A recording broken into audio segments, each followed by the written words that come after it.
शेतकरी मित्रांनो, राम राम नमस्कार. शेतकरी मित्रांनो, 8 जून वार रविवारच्या दिवशी खास करून कोणकोणत्या जिल्ह्यामध्ये राज्यात खूप जोरदार पाऊस पडणार आहे, तर या व्हिडिओच्या माध्यमातून त्या सर्व जिल्ह्याची माहिती आपण बघणार आहोत. त्या अगोदर विनंती करतो, नवीन असाल तर चॅनल सबस्क्राईब करा.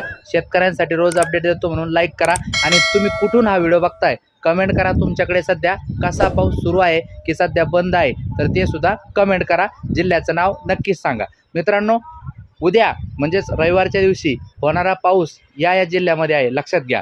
नाशिक, छत्रपती संभाजीनगर, अहिल्यानगर, जालना, बीड, धाराशिव, सोलापूर, लातूर, पुणे, बारामती, सातारा, ठाणे, रायगड, रत्नागिरी, सिंधुदुर्ग, त्याचबरोबर कोल्हापूर, सांगली, पालघर या आता जे नावं घेतले या जिल्ह्यामध्ये उद्या वादळी वाऱ्यासह विजांसह पावसाची शक्यता आहे. पण हा पाऊस सार्वत्रिक नसेल, काही भागात पडेल, काही भागात नाही.